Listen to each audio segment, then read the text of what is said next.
কিয়ামতের কঠিন ময়দানে ইসরাফিল আলাইহিস সালাতু ওয়াসসালাম যখন সিংহায় ফু দিবেন, ফাসাইকা মান ফিস সামাওয়াতি ওয়া মান ফিল আরদ ইল্লা মান শা আল্লাহ। আসমানে যারা আছে, জমিনে যারা আছে, সবাই বেহুশ হয়ে যাবে। ফাফাজিআ মান ফিস সামাওয়াতি ওয়া মান ফিল আরদ, জমিনে যারা আছে, আসমানে যারা আছে, সবাই ভীত সন্ত্রস্ত হয়ে যাবে। আল্লাহ রাসূল বলেন, কিয়ামতের দিন আমি রাসূল সাল্লাল্লাহু আলাইহি ওয়াসাল্লাম পর্যন্ত বেহুশ হয়ে যাব। আমি রাসূল বেহুশ হয়ে যাব, সব মানুষের সাথে আমিও বেহুশ হয়ে যাব।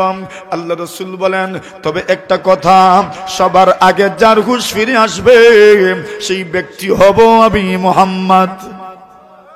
আর জোরে আচ্ছা, এখন বুঝিয়েন কথাটা, হিসাব করেন। আল্লাহ রাসূল সাল্লাল্লাহু আলাইহি ওয়াসাল্লাম বলেন, সবার আগে আমার হুঁশ ফিরে আসবে, আমার বুদ্ধি বিবেক ফিরে আসবে। আল্লাহ রাসূল বলেন, যখন আমার হুঁশ ফিরবে তখন আমি কি দেখব জানুনি? ফাইদা মুসা আখিদুম বিকাওয়াইমিল আরশ। আল্লাহ রাসূল সাল্লাল্লাহু আলাইহি ওয়াসাল্লাম বলেন, আমার হুঁশ যখন ফিরে আসবে আমি তাকায় দেখব মুসা আলাইহিস সালাতু ওয়াসসালাম আরশের কুঠির মধ্যে ধরে আছেন। এখন বলেন তো, কার হুঁশ আগে এলো? না না, মুহাম্মদুর রাসূলের হুঁশ ফিরার পরে তো দেখবেন ফাইদা মুসা আখিদুম বিকাইমিল আরশ, মুসা আলাইহিস সালাতু ওয়াসসালাম আল্লাহর আরশের খুঁটির মধ্যে এইভাবে ধরে দাঁড়ায় আছেন। সুবহানাল্লাহ বলেন। মুসা আলাইহিস সালাতু ওয়াসসালাম আল্লাহর আরশে ধরে আছেন। নবী আলাইহিস সালাতু ওয়াসসালাম বলেন, এখন আমি জানি না আফাকা কাবলি, উনি কি আমার আগে উনার হুঁশ ফিরে আসলো, আও কানা মিম্মান ইসতাসনাল্লাহ, নাকি আল্লাহ যাদেরকে কিয়ামতের দিন বেহুশ করবেন না মুসা নবী তাদের অন্তর্ভুক্ত, নাকি হুঁশ আমার আগে ফিরে আসলো আমি জানিওই না। সুবহানাল্লাহ। তাহলে দেখেন নবী কত অকপটে স্বীকার করে নিলেন মুসা আলাইহিস সালাতু ওয়াসসালামের এই ফজিলতের কথা। এইভাবে যদি মানুষ আমরা অন্যের গুণের কথা স্বীকার করতাম, স্বীকারোক্তি যদি দিতাম, তাহলে সমাজের মানুষ আরো ভালো ভালো কাজ করার জন্য অনুপ্রাণিত হবে। কিন্তু আমরা অন্যের গুণ স্বীকার করি না, কেউ কাজ করলে পিছনে লেগে থাকে। হ্যাঁ, এখন সমালোচনাও করে খুশাইতে থাকে। এখন যে কাজ করে মনে করেন, দেখবেন আগামীতে তার কাজ করার কোনো ইচ্ছাই থাকতো না। কাজও করতাম, সমালোচিত হইতাম, জবাব দিতাম, দরকার নাই তোমারটা তুমি করো। কেন? তার ইচ্ছা শক্তি নষ্ট হয়ে যাবে, তার দৃঢ়তার মধ্যে ফাটল ধরবে। এই জন্য বলছেন, যারা সমাজে কাজ করে এদেরকে মূল্যায়ন করা দরকার, এদের মূল্যায়ন করা দরকার, এদের ইজ্জত দেওয়ার দরকার। আপনি কাজও করবেন না, শুধু ভুল ধরতেই থাকবেন, ভুল ধরতেই থাকবেন, সমালোচনা করতে থাকবেন। আরে কাজ যারা করে এদের ভুল তো হবেই। তুমি কাজ করো না, বসে আছো, তোমার তো কোনো ভুল নেই। তুমি কাজ করলে না ভুল হইতো না, শুদ্ধই তো। সমাজে যারা কাজ করে ভুল তো তাদেরই হয়। শুধরাও, তাকে সুন্দর করে বলো, শুধরায় দাও, আল্লাহ তাআলা তাকে শুধরানোর সুযোগ করে দিবেন। এই মন মানসিকতা রাখতে হয়, অন্যের গুণকে স্বীকার করতে হয়। এই দুনিয়াতে কোন মানুষটা আছে যার মধ্যে কোনো গুণ নেই? প্রত্যেকটা মানুষের কোনো না কোনো গুণ আছে। যেই গুণের কারণে আমার চাইতে সে উত্তম, যেই গুণের কারণে আমার চাইতে সে উত্তম, তার চাইতে অন্যজন উত্তম, এর চাইতে অন্যজন উত্তম। কেন? তার মধ্যে কিছু গুণ আছে। আল্লাহ তাআলা দুনিয়াতে কাউকে গুণহীন বানান নাই। প্রত্যেকটা মানুষের মধ্যে আল্লাহ কিছু না কিছু গুণ দান করেছে। আছে না নাই? সময় হইলে ওইটা প্রকাশ পায়, সব সময় প্রকাশ পায় না। সময় হইলে ওই গুণগুলো প্রকাশ পায়। আল্লাহু আকবার। এই দুনিয়াতে কত মানুষের কত কিছু মানুষ আছে, এরা যদি কোনো কিছু অনুমান করে এটাই বাস্তব হয়। আছে না নাই? আপনি কইবেন, দেখবেন এটা কেমন, আপনি বলবেন এটা আমার অনুমান নাই। কিন্তু এই সমাজে কিছু মানুষ আছে, এরা যেটা অনুমান করে এটাই হয়। তো বলেন, এই দিক থেকে সে আপনার যদি উত্তম না? আপনার অনুমানে আর তার অনুমানে কত বেশ কম। আপনি বলবেন এখানে 10 মন হইব, সে কইব না 10 মন, এখানে 5 মন হইব। তারটাই বলছে কে উত্তম? যে বলছে 5 মন হবে, অনুমানের দিক থেকে তার গুণ বেশি, সে একজন গুণী মানুষ। এটা স্বীকার করা। এই দুনিয়াতে এক এক দৃষ্টিভঙ্গি থেকে আল্লাহ তাআলা এক একজনকে গুণ দিয়েছেন, তার ওই গুণের এতরাফ করে স্বীকারোক্তি দেয়া, এটা নিজের উত্তম মন মানসিকতার পরিচয়। কষ্ট হইতেছে আপনাদের? এখন মনে আসেনি? আদ্দাস বলেন, আচ্ছা আপনি কি? রাসূল প্রশ্ন করলেন, কে তুমি? মিন আইনা আনতা, তোমার বাড়িটা কোথায়? উনি জবাব দিলেন, আমার নাম হলো আদ্দাস, আনা মিন নিন ওয়া মিনাল মওসিল মিনাল ইরাক, আমি ইরাকের মসুল শহরের অধিবাসী। আমি ইরাক এই দেশ আমার, মসুল আমার প্রদেশ, নিনওয়া হইল আমার গ্রাম। এবার আল্লাহ রসুল তো যা বুঝার বুঝে নিলেন, এই গ্রামেই তো কোন নবী এসেছিলেন?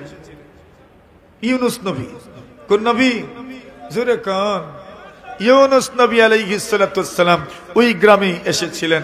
এখন আদ্দাসের মনে হইল রসুল যখন আমাকে প্রশ্ন করেছেন তাহলে বুঝা গেল রসুল ফ্রি মানুষ। সুবহানাল্লাহ। রসুল কি মানুষ? ফ্রি মানুষ, কোনো মাইন্ড করেন না। রসুল সহজ সরল মানুষ, সবার সাথে সুন্দর আচরণ করেন, সবার সাথে হাসি মুখে কথা বলেন, সবার সাথে মিলেন, সবার সাথে মিশেন, এমন গুণ নবীজির আছে। সুবহানাল্লাহ বলেন। এই সমাজে আমরা কেউ কেউ আছি মোটামুটি কিছু একটা বড় হয়ে গেলে আচ্ছা এখন আর সবার সাথে মিশতে চায় না। আমি যে বড় হইলাম, বড় বানাইলো কে আমারে? আচ্ছা আল্লাহ তো বানাইছেন বুঝলাম, আল্লাহ বানাইছেন আমারে বড়, আমি যে বড় এই গুণের স্বীকারোক্তি করলো কারা? মানুষই তো, এরাই তো আমারে বড় মানে। এখন এদের সাথে যদি আমার আচরণ ঠিক থাকে না, আচ্ছা বলেন তো আমি কি আর বড় রইলাম? মানে ছোট হইলাম আরো, ছোট হইলাম আরো। কেন? যারা আমাকে বড় মানে, যারা আমাকে শ্রদ্ধা করে, যারা আমাকে মহব্বত করে, তাদের সাথেই যদি আমার আচরণ সুন্দর না হয়, তাদের সাথেই যদি আমার ব্যবহারটা সুন্দর না হয়, তাহলে আমি বড় কার কাছে? কথা বুঝেন নাই আপনারা? বুঝছেন নি কথা? আমি বড় তো আপনার কাছে। কেন? আপনি আমাকে সম্মান করেন, আপনি আমাকে ইজ্জত করেন, আপনি আমাকে রাস্তা দিয়ে হাঁটতে দেখলে আপনি সাইডে দাঁড়ায় থাকেন, সালাম করেন, মুসাফা করেন, আপনি আমাকে মেহমানদারি করতে চান, কিছু খাওয়াইতে চান, মহব্বত করেন, দোয়া করেন, আপনি বলেন যে আপনাকে আমি দোয়া করি, আপনাকে আমার ভালো লাগে, আপনাকে আমার পছন্দ লাগে। আরে তো মহব্বত তো আমার তোমার অন্তরে আছে, তো আমি তো তোমাকে দিয়েই, তোমাকে দিয়েই তো আমি। এখন আমি যদি তোমার সাথে ব্যবহারটাই খারাপ করে ফেলি, তো আর আমি রইলাম কই? বুঝাইতে পারছি নি আমি? তাহলে সমাজের মানুষকে দিয়েই তো আমরা, এদেরকে দিয়েই তো আমি, আপনি সবাই, এরাই তো ইজ্জত করে, এরাই তো সম্মান করে, এরাই তো মহব্বত করে। তো এদের সাথে আচরণ কেমন হইতো? সুন্দর না খারাপ? আল্লাহ রাসূল সাল্লাল্লাহু আলাইহি ওয়াসাল্লাম প্রশ্ন করলেন, আদ্দাস তোমার নাম কি? আল্লাহর বান্দা বলে, আমার নাম কইল আদ্দাস, আমার গ্রাম কইল নিনোয়া, আমি কইলাম মসুলের অধিবাসী। আল্লাহর পয়গম্বরকে আদ্দাস বলেন, ওগো মুহাম্মদ, আপনাকে একটা প্রশ্ন করতে চাই। এত সাহস আমার কেমনে হলো? আমি আপনাকে প্রশ্ন করবো, এত সাহস আমি কেমনে পাইলাম? যেহেতু আপনি আমাকে প্রশ্ন করেছেন, আমার সঙ্গে আপনি কথা বলেছেন, এত বড় মানুষ, সত্যি যদি আপনি রাসূল হন, আপনার বড়ত্বের তো কোনো শেষ নাই, আপনার আজমতের কোনো শেষ নাই, আপনার সম্মানের কোনো শেষ নাই, আপনার মর্যাদার কোনো শেষ নাই। এরপরও আপনি আমার সাথে কথা বলছেন, এত সুন্দর করে কথা বলছেন। আমি কোন গ্রামের মানুষ তাও আমাকে জিজ্ঞাসা করছেন, আমার প্রফেশন কি তাও আপনি আমাকে জিজ্ঞাসা করছেন। আমি সাহস পেলাম, এই জন্য আপনাকে প্রশ্ন করতে চাই, মা জান্নুকা বিয়ুনুস ইবনে মাত্তাম, আমাদের শহরে, আমাদের গ্রামে একজন নবী এসেছিলেন, ওনার নাম হলো ইউনুস।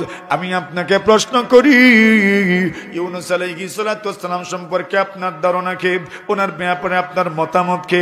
ওনার ব্যাপারে আপনার মতামতটা শুনতে চাই। আল্লাহ রাসূল জবাব দিলেন, হুয়া আখি কানা নাবিয়ান ওয়া আনা নাবিয়ুন। আরে আদ্দাস, ইউনুস হচ্ছেন আমার ভাই, উনিও নবী ছিলেন, আমি মুহাম্মদ আল্লাহর নবী। জবাব হইছে নি? উনি নবী ছিলেন, উনি আমার ভাই, নবী ছিলেন, আমিও আল্লাহর রাসূল। আদ্দাস বলেন, আমার উত্তর পেয়ে গেছি। আমি যেই জন্য জিজ্ঞাসা করেছিলাম ওই বিষয়টা আমার বোধগম্য হয়ে গেছে, আমি উপলব্ধি করতে পেরেছি, আমার ইয়াকিন হয়ে গেছে, আমার বিশ্বাস হয়ে গেছে, আমার আস্থা এসে গেছে।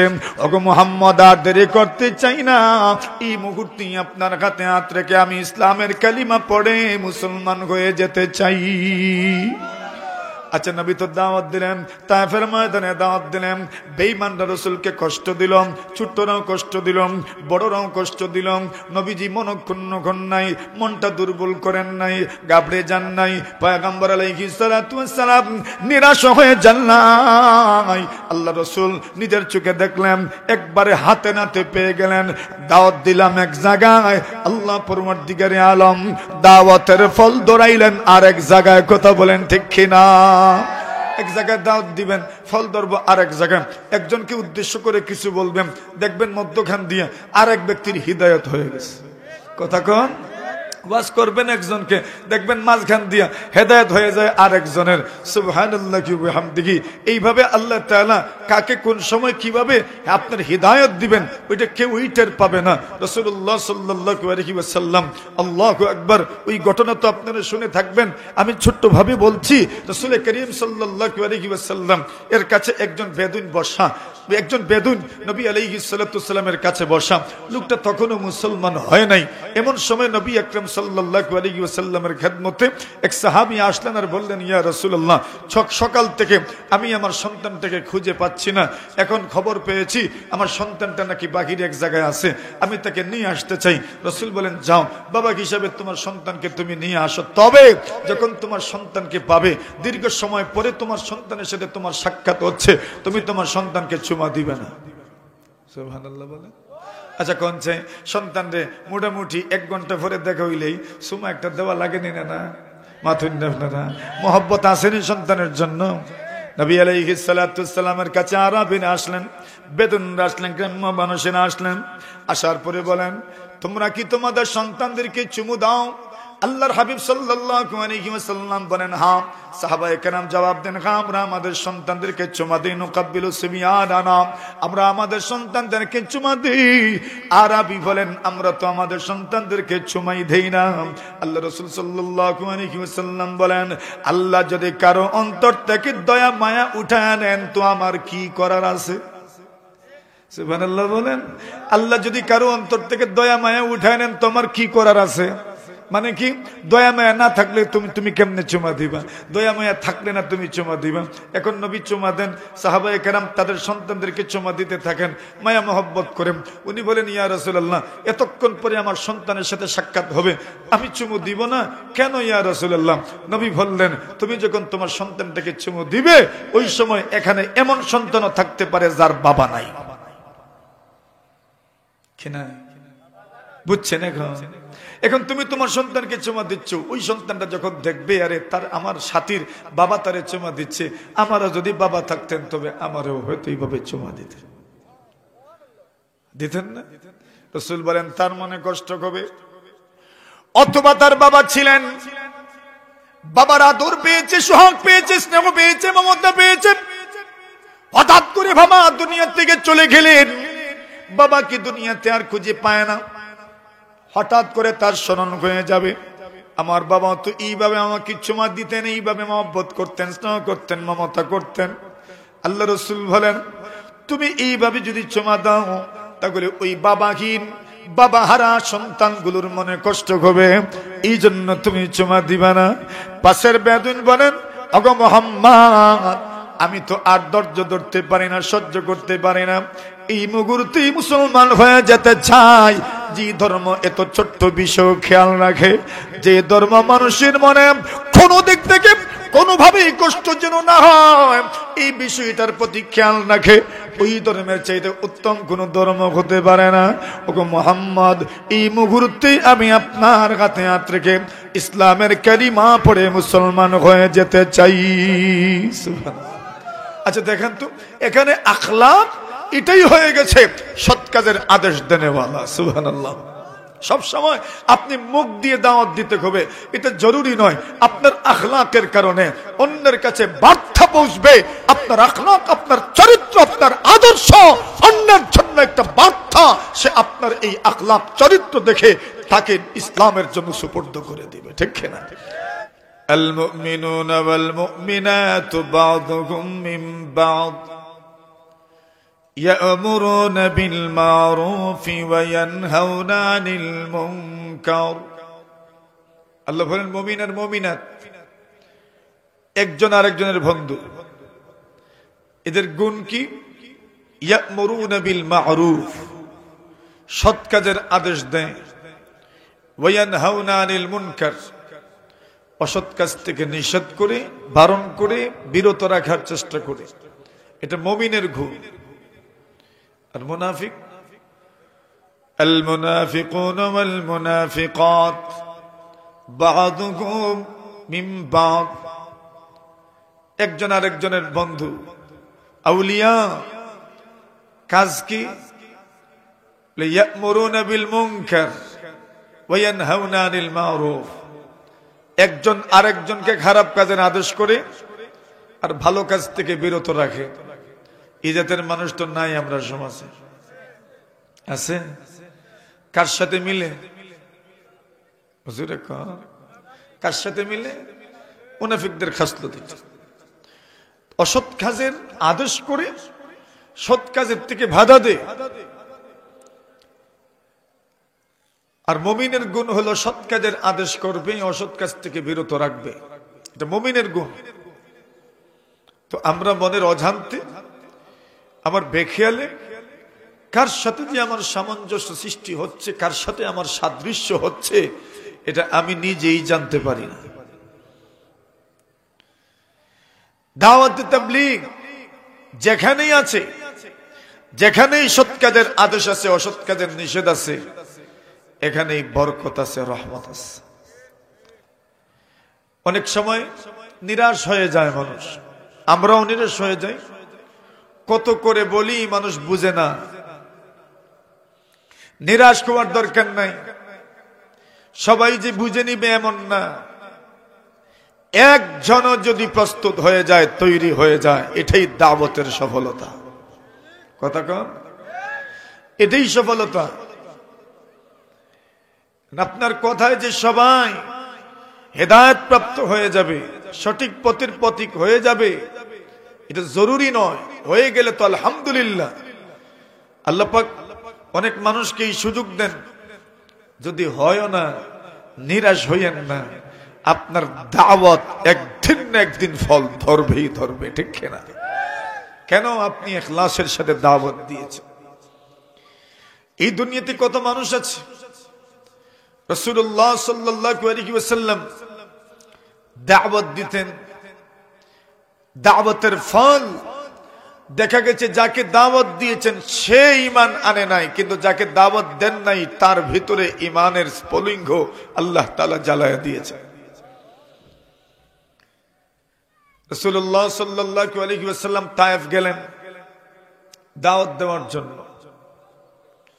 তায়েফে যাওয়ার পরে রাসূলুল্লাহ সাল্লাল্লাহু আলাইহি ওয়াসাল্লামের ওপর তারা যেন হামলে পড়লো, ঝাঁপিয়ে পড়লো। রাসূলুল্লাহ সাল্লাল্লাহু আলাইহি ওয়াসাল্লামের শরীরে পাথরের আঘাতে আঘাতে পুরোটা শরীর রক্তাক্ত করে ফেলল। कर दिया जंग उहद में मुस्तफा दंदा शहीद, कर दिया जंग उहद में मुस्तफा दंदा शहीद, ये खिलाफत ये शरीयत हमको मिलने के लिए, ये खिलाफत ये शरीयत हमको मिलने के लिए। নবী তায়েফে এরা পাথর দিয়ে আঘাত করে, যে নবীর শরীরে কেউ ফুলের টোকা দিতেও সাহস করে না, যেই নবীর শরীরে মশাও বসে না, মাছিও বসে না। আল্লাহ চাইলে নবী আলাইহিস সালাতু ওয়াস সালামের কোনো কষ্ট হওয়ার কথা নয়, কিন্তু আল্লাহ পাক নবীজি আলাইহিস সালাতু ওয়াস সালামকে এমন একটা পরিস্থিতির সম্মুখীন করলেন, এমন একটা পরিবেশের সম্মুখীন করলেন, আপনি কষ্ট করেন। দাওয়াতের ময়দান কষ্টের ময়দান, দাওয়াতের ময়দান বড় কষ্টের ময়দান। দাওয়াতের ময়দান এমন একটা স্পর্শকাতর ময়দান, যে ময়দানে যে নামবে তাকে কষ্ট করতেই হবে। নিজের মানুষ, পরের মানুষ সবার নিশানা হয়ে যায়। কেউ টিকা মারে, কেউ টিপ্পনি মারে, বিদ্রুপাত্মক ভাবে তার দিকে তাকায়, বিদ্রুপ করে, তাকে নিয়ে ঠাট্টা করে, মস্করা করে। আল্লাহ জানায় দেন, নবীজি আমি আল্লাহ যদি চাইতাম তবে আপনাকে মক্কা থেকেও বের করতাম না, কিন্তু আমি আল্লাহ পরমার্দিগারে আলম চাই।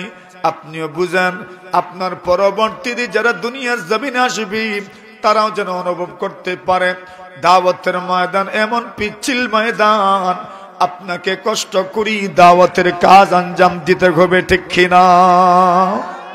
আরে রাসূলুল্লাহ সাল্লাল্লাহু আলাইহি ওয়াসাল্লাম তায়েফের ময়দানে দাওয়াত দিচ্ছেন, এরা তো নবীজির উপর পাথর নিক্ষেপ করেছে, পুরোটা শরীর রাসূল সাল্লাল্লাহু আলাইহি ওয়াসাল্লামের রক্তাক্ত। উতবা আর সাইবা নবী আকরাম সাল্লাল্লাহু আলাইহি ওয়াসাল্লামের বংশসূত্রে আত্মীয়। এদের বাগান তায়েফে। কোথায়? তায়েফ। যারা আরবে ছিলেন, বিশেষ করে সৌদি আরব, এরা জানেন তায়েফ এখনো ফল ফসলের জন্য বিখ্যাত। তায়েফে সবকিছু আছে আলহামদুলিল্লাহ। রাসূল সাল্লাল্লাহু আলাইহি ওয়াসাল্লামের এই কষ্ট দেখে, রাসূলকে আক্রান্ত হতে দেখে, আঘাতপ্রাপ্ত হতে দেখে, আঘাতে আঘাতে রাসূল সাল্লাল্লাহু আলাইহি ওয়াসাল্লামের পুরোটা শরীর ক্ষত বিক্ষত। এমন পরিস্থিতিতে আত্মীয় উতবা সাইবা এদের মনে হলো, আরে মুহাম্মদকে কমপক্ষে এই মুসিবতের সময় একটু সহযোগিতা করা দরকার। সুবহানাল্লাহ। আল্লাহ জানায় দেন নবী আলাইহিস সালাতু ওয়াস সালাম, মনে রাখবেন আল্লাহ পরমার্দিগারে আলম অনেক মানুষের মাধ্যমে তার দ্বীনকে সাহায্য করবেন, যে মানুষগুলো বেঈমান, কিন্তু এরপরেও তাদের মাধ্যমে আল্লাহর দ্বীনের সহযোগিতা হয়। ইন্নাল্লাহা লা ইউআইয়িদু হাযাদ দ্বীন বির-রাজুলিল ফাজির। আল্লাহ পরমার্দিগারে আলম অনেক সময় এমন মানুষকে দ্বীনের ফায়দা নেন, দ্বীনের উপকার হয়, যে মানুষগুলো বাস্তবে জাহান্নামী, কিন্তু জাহান্নামী হওয়ার পরেও আল্লাহ তার মাধ্যমে ইসলামের ফায়দা নেন, আল্লাহ তার মাধ্যমে ইসলামের উপকার করেন। রাসূলুল্লাহ সাল্লাল্লাহু আলাইহি ওয়াসাল্লামকে দুইজন বলেন, ওগো মুহাম্মদ, চলেন না আমাদের বাগানে, আমরা আপনার একটু সেবা করতে চাই। রাসূলুল্লাহ সাল্লাল্লাহু আলাইহি ওয়াসাল্লাম বাগানে চলে গেলেন। আল্লাহু আকবার। এবার উতবার সাহেবা বাগানের খাদিমকে সম্বোধন করে বলেন, মুহাম্মদ বংশীয় সূত্রে আমাদের আত্মীয়, মুহাম্মদের সেবা করো, মুহাম্মদের খেদমত করো, মুহাম্মদের আপ্যায়ন করো, মুহাম্মদের মেহমানদারি করো। বাগানের ভিতরে মেহমানদারির কোনো অভাব নাই। এবার খেজুর, সুন্দর করে খেজুরগুলো পেড়ে একটা পাত্রের মধ্যে রেখে মুহাম্মদ সাল্লাল্লাহু আলাইহি ওয়াসাল্লামের সামনে পেশ করা হলো। খাদেম, নাম হলো আদ্দাজ, খাদেম মুহাম্মদ সাল্লাল্লাহু আলাইহি ওয়াসাল্লামকে সম্বোধন করে বলেন, ওগো মুহাম্মদ, কুল বিসমিল্লাহ, আল্লাহর নামে খাবার শুরু করেন। কার নামে? মুসলমান খায় কার নামে? বলেন, জুড়ে বলেন, কার নামে? কুল বিসমিল্লাহ ওয়া কুল বিয়ামিনিকা ওয়া কুল মিম্মা ইয়ালিকা। ডান হাতে খাবার খাও, সামন থেকে খাও, আল্লাহর নামে খাবার খাও। এখন রাসূল সাল্লাল্লাহু আলাইহি ওয়াসাল্লামকে ওই বাগানের খাদিম বলছে, ইয়া মুহাম্মদ, কুল বিসমিল্লাহ, আল্লাহর নামে খাবার শুরু করেন। রাসূল বলেন, আশ্চর্য একটা কথা, তায়েফের মানুষ আল্লাহ চিনে না, রাসূল চিনে না, আল্লাহকে, এটা আল্লাহর মারিফত তাদের অন্তরে নাই। এই লোকটা আল্লাহ চিনলো কেমনে? তার মুখ দিয়ে কি বের হয়েছে? কুল বিসমিল্লাহ, আল্লাহর নামে খাবার শুরু করো। রাসূল তাকে জিজ্ঞাসা করলেন, আরে ভাই, তুমি যে বললা আল্লাহর নামে খাবার শুরু করো, তায়েফের মানুষ পাথরের পর পাথর আমার উপর নিক্ষেপ করছে, বড়রাও শারারত করছে, দুষ্টামি করছে, ছোটদেরকে লেলিয়ে দিয়েছে, ছোটরা পর্যন্ত আমার উপর পাথরের পর পাথর নিক্ষেপ করছেই, কিন্তু এখানে কেউ তো ইসলাম কবুল করার জন্য প্রস্তুত নয়, আল্লাহ চেনার জন্য কেউ প্রস্তুত নয়। তুমি একা, কে তুমি যে তুমি আমাকে বললে আল্লাহর নামে খাবার শুরু করেন? তোমার পরিচয়টা আমি জানতে চাই, বাড়িটা কোথায় তোমার? আল্লাহর রাসূলকে আদ্দাস বলেন, আমাকে চিনবেন না, আমি বাস্তবেই এই মক্কা জমিনের মানুষ নয়, আমার বাড়ি হচ্ছে ইরাকের মসুল শহরের নিনুয়া গ্রামে। সুবহানাল্লাহ। এই গ্রামে, মানে গ্রাম, যে গ্রামে আল্লাহর নবী ইউনূস আলাইহিস সালাতু ওয়াস সালামের আবির্ভাব হয়েছে। কার আবির্ভাব? ইউনূস নবী। কোন নবী? বলেন, কোন নবী? ইউনূস নবী। আল্লাহ রাসূল সাল্লাল্লাহু আলাইহি ওয়াসাল্লাম বলেন, আমাকে তোমরা নবীদের উপর এমন প্রাধান্য দিও না। রাসূল বলছেন, আমার সম্মান মর্যাদা বাড়াতে বাড়াতে ইউনূস ইবনে মাত্তা থেকে আমি উত্তম, এই কথা ভুলিও না। ইউনূস ইবনে মাত্তা, আল্লাহ তাআলা ওনাকে এক দিক দিয়ে মর্যাদা দান করেছেন। সুবহানাল্লাহ বলেন। দুনিয়াতে সব যে এক দিক থেকে উত্তম হয়ে যাবে এমন নয়, কাউকে আল্লাহ সব গুণ দিবেন এমন নয়। কোন এক গুণে একজন উত্তম, কোন এক গুণে আরেকজন উত্তম, কোন এক গুণে আরেকজন উত্তম, কোন এক গুণে আরেকজন উত্তম। কথা বলেন, এভাবেই তো দুনিয়া। এক এক দৃষ্টিভঙ্গি থেকে এক একজন উত্তম, এক এক দৃষ্টিভঙ্গি থেকে এক একজন উত্তম, এক এক দিক থেকে এক একজন উত্তম। এভাবেই আল্লাহ তার দুনিয়াটাকে সাজাইছেন। সন্তান বাবাকে ফলো করে, মাকে ফলো করে, বড় ভাইকে ফলো করে, বন্ধুকে ফলো করে, বড়দেরকে ফলো করে, মুরব্বীদেরকে যুবকরা ফলো করে, দেখে আমাদের মুরব্বীরা কেমনে চলছেন, আমাদের মুরব্বীদের চালচলনটা কেমন, আমাদের মুরব্বীদের চরিত্রটা কেমন। কেমন, আমাদের মুরব্বীদের অবস্থাটা কেমন, এদের কথাবার্তা কেমন, এদের মন মানসিকতা কেমন, মুরব্বীদেরকে যুবকরা ফলো করে। আর যুবক যারা আছে এদেরকে, যারা এখনো কিশোর, এরা এদেরকে ফলো করে। তাহলে বোঝা গেল আমিও কিন্তু কোন মানুষের অনুসরণীয় ব্যক্তিত্ব, তো আমারও চলাফেরার ক্ষেত্রে খেয়াল থাকার দরকার আছে না নাই? আপনি মনে মনে ভাববেন মনে হয় আরে আমি তো আমিই, না না, আপনি তো আপনি নন, আপনি তো আপনি আসেনি, সাথে সাথে আপনি অন্যের জন্য একজন আদর্শবান ব্যক্তি। আপনাকে আপনার চলাফেরার ক্ষেত্রে আপনাকে অবশ্যই খেয়াল রাখতে হবে। কত উলামায়ে কেরাম আছেন, কত ছাত্র আছে এমন যারা উস্তাদের বলানো, উস্তাদকে দেখে দেখে অনেক কিছু শিখে ফেলেছে। অনেক ছাত্র আছে নামাজের মধ্যে সিজদায় যাওয়ার পরে আপনার পাও কেমনে থাকবে, দুইটা পাও কোন অবস্থায় থাকবে, দাঁড়ানো অবস্থায় থাকবে নাকি এইভাবে থাকবে, আল্লাহু আকবার। কত ছাত্র আছে উস্তাদদের পাও দেখে দেখে দেখে শিখে নেয়। সুবহানাল্লাহ বলে। এরা অনুসরণ প্রিয়, অনুকরণ প্রিয়, এর অনুসরণ করতে চায়, অনুকরণ করতে চায়। তার সামনে একটা কিছু থাকার দরকার, একটা আদর্শ থাকার দরকার। এটা যদি সে দেখতে পারে তাহলে এই আদর্শই তাকে সৎ কাজের দিকে নিয়ে যাবে, সুপথে নিয়ে যাবে। আর যদি আপনার আমার আচরণটা যদি খারাপ হয় তাহলে আমার পরবর্তী প্রজন্মদেরকে আমার আখলাক, আমার চরিত্র, আমার আদর্শই তাকে বিপদগামী করবে। কথা বুঝছেন নি আপনারা? না বুঝেন না? বুঝার তো কথা, আপনারা তো সুবাস বুঝেন, সব বুঝেন, আলহামদুলিল্লাহ। এই পরিমাণ জ্ঞান গরিমা আপনাদের আছে, আলহামদুলিল্লাহ বলে। তো আসেন যে কথাটা বলছিলাম, রাসূলুল্লাহ সাল্লাল্লাহু আলাইহি ওয়াসাল্লাম, আল্লাহ তাআলা এইবার রাসূল আকরাম সাল্লাল্লাহু আলাইহি ওয়াসাল্লামকে পুরো উম্মতের জন্য রাসূল হিসেবে পাঠাইলেন। নবীজির দায়িত্ব কি? নবীজির দায়িত্ব হইল সৎ কাজের আদেশ দেওয়া, অসৎ কাজের নিষেধ করা। মুমিনের গুণ হইল সৎ কাজের আদেশ দিবে, অসৎ কাজ থেকে বিরত রাখবে। আর মুনাফিকের গুণ হইল সৎ কাজ থেকে বিরত রাখবে, অসৎ কাজের জন্য অনুপ্রাণিত করবে। আসেনি? এখন আমার মধ্যে কোনটা আছে, আপনার মাঝে কোনটা আছে? নিজের হিসাব করার দরকার নেই, না নিজেরে নিজে সার্ভে করবেন, পারবেন না ইনশাল্লাহ। সার্ভে বুঝেন তো, জমিন মাপা লাগে, আপনি আপনারে মাপেন, আপনারে হিসাব করেন, আপনারে হিসাব করেন, আপনাকে নিয়ন্ত্রণে আনেন, দেখেন তো আপনার আচরণটা কেমন। আপনি কি মানুষকে খারাপ কাজের আদেশ করেন? কুমন্ত্রণা দেওয়া এটা কিসের আদেশ? জোরে কইন আপনারা। কুমন্ত্রণা দেওয়া এটা কি জাত আদেশ? খারাপ আদেশ। কুমন্ত্রণা দেওয়ার লোক নাই মনে হয় সমাজে, না আছে? এখন কুমন্ত্রণা যিনি দিলেন ওনার মধ্যে কার গুণ আছে, মুমিনের না মুনাফিকের? বলেন না, মুমিনের না মুনাফিকের? এজন্য কুমন্ত্রণা দিতে চাইেন না। পুরুষরাও আমরা কুমন্ত্রণা দিব না, নারীরাও আমরা কুমন্ত্রণা দিব না। কুমন্ত্রণা তো অনেক সময় বেশিরভাগ মহিলারা হতে। কত মা আছে নিজের মেয়েরে কুমন্ত্রণা দিয়া তার পরিবারটা ভাঙিলে, আসেনি? এমা নিজেও বুঝে না তার মেয়ের পরিবার যে সে নিজেই ভাঙ্গে লিছে। কত পরিবার ভেঙ্গে যায় বড় বোনের কারণে আর মায়ের কারণে। হ্যাঁ, এ বুঝেই না যে আমার মা আমার পরিবারটা যে ভেঙ্গে দিচ্ছে, আমার বড় বোন যে আমার পরিবারটা ভেঙ্গে দিচ্ছে।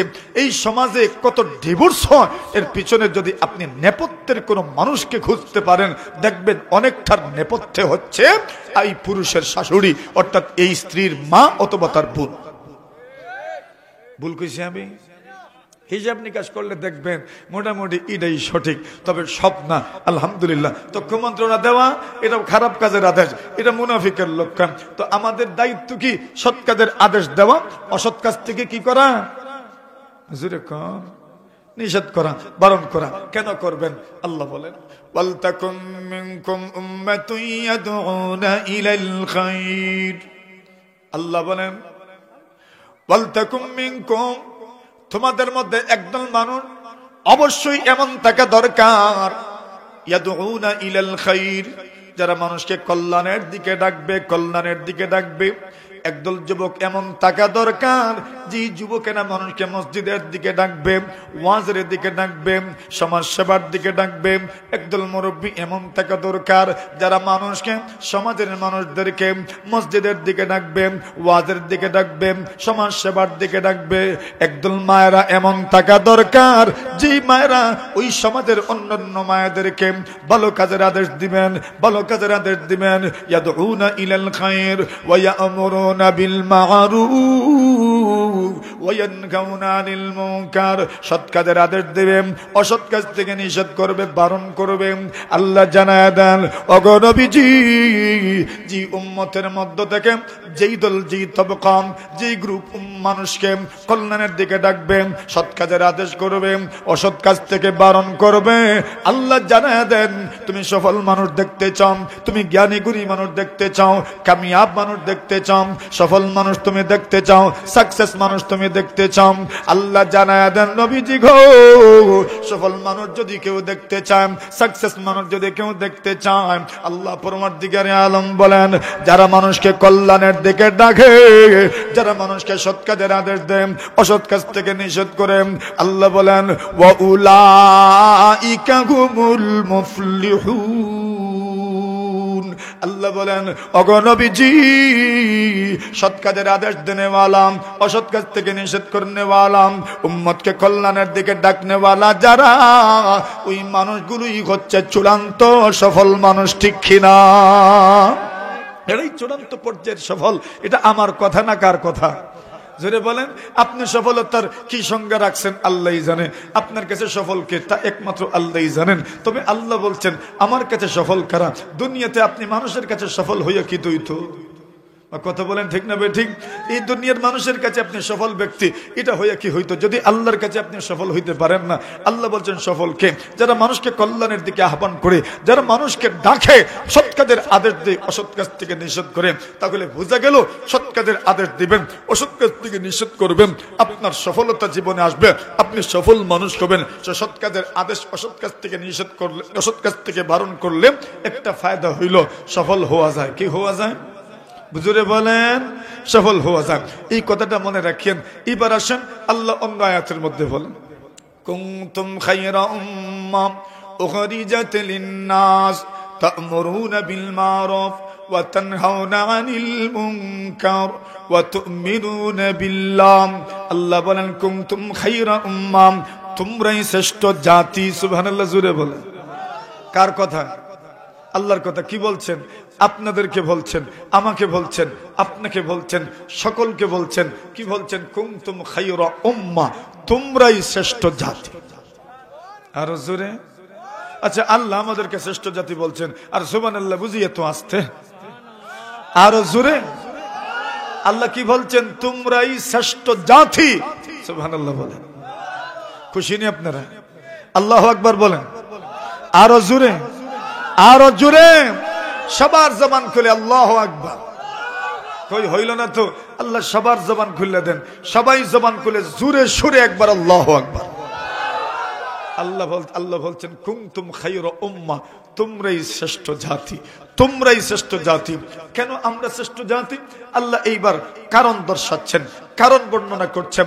উখরিজাত লিন-নাস, তোমাদের আবির্ভাব হয়েছে মানুষের জন্য। সুবহানাল্লাহ, তোমাদের আবির্ভাব হয়েছে মানুষের জন্য। আচ্ছা, আবির্ভাব তো হয় নবী রাসূলদের, আবির্ভাব তো হয় নবী রাসূলদের, কিন্তু আল্লাহ বলছেন তোমরাই শ্রেষ্ঠ জাতি। কেন? তোমাদেরও আবির্ভাব হয়েছে উম্মাহের জন্য। সুবহানাল্লাহ। আচ্ছা, আমাদের আবির্ভাব মানে? আমাদের আবির্ভাবের অর্থ কি? আমাদেরকে কি দুনিয়াতে পাঠানো হয়েছে? হ্যাঁ, বলছেন হ্যাঁ, আপনাদেরকে দুনিয়াতে পাঠানো হয়েছে। নবী রাসূলদেরকে যেভাবে উম্মতের হিদায়াতের জন্য পাঠানো হয়েছে, এই রাসূলের উম্মতকেও আল্লাহ এই উম্মতের পরবর্তীদের হিদায়াতের জন্য পাঠানো হয়েছে। সুবহানাল্লাহ। কথা বুঝছেন নি? এখন ওই কথাটা একটা ছোট্ট হাদিসের মাধ্যমে আমি আপনাদেরকে বুঝাইয়া দেই যে এই উম্মতের মানুষগুলো এরাও আল্লাহর পক্ষ থেকে প্রেরিত, এদেরকে পাঠানো হয়েছে। আল্লাহ যেভাবে রসুলকে পাঠিয়েছেন, এই উম্মতের প্রত্যেকটা সদস্যকে আল্লাহ প্রেরণ করেছেন। সুবহানাল্লাহ। কেমনে? এক ঘটনা শুনছেন আপনারা, আমার থেকেই শুনতে পারেন। ওই ঘটনাটা আলোচনার প্রাসঙ্গিক ভাবে বোঝার জন্য আপনাদেরকে বলছি। রাসূলুল্লাহ সাল্লাল্লাহু আলাইহি ওয়াসাল্লামের খেদমতে এক সাহাবী উপস্থিত হইলেন, আর উপস্থিত হয়ে রাসূল সাল্লাল্লাহু আলাইহি ওয়াসাল্লামকে প্রশ্ন করলেন, মাতাস সাআতু ইয়া রাসূলুল্লাহ, ওগো নবীজি, কিয়ামত কোন দিন সংঘটিত হইব? সুবহানাল্লাহ। কি প্রশ্ন করছেন? ঘুমাই গেছেন নি আপনারা? না সজাগ আছেন নি? সব হজাগ নিয়ে আপনারা? প্রশ্ন কিতা? জোরে কন। মাশাআল্লাহ, ওয়াজ বুঝছেন আলহামদুলিল্লাহ। ওই বললে বুঝা গেল ওয়াজ যে বুঝ হইন। প্রশ্ন কি? কিয়ামত ইজাত প্রশ্ন আপনারা জীবনে কোনো মানুষের করছেননি? কিয়ামত কোন দিন প্রশ্ন, কত প্রশ্ন করছেন, বলে বান্নি কোন দিন ইতা প্রশ্ন করছেন, কিয়ামত কোন দিন ইতা প্রশ্ন করছেননি কোনদিন? হাখরাত কোন দিন ইতা প্রশ্ন করছেননি আপনারা? মাথুন না, এই তো গত কয়েকদিন আগের থেকে শুরু হয়েছে। হাকরাত কোন দিন হইব? তা হাকরাত কোন দিন ইজাত প্রশ্ন মানুষে করছে। কিয়ামত কোন দিন ইজাত প্রশ্ন কেউ করছেনি কোনদিন?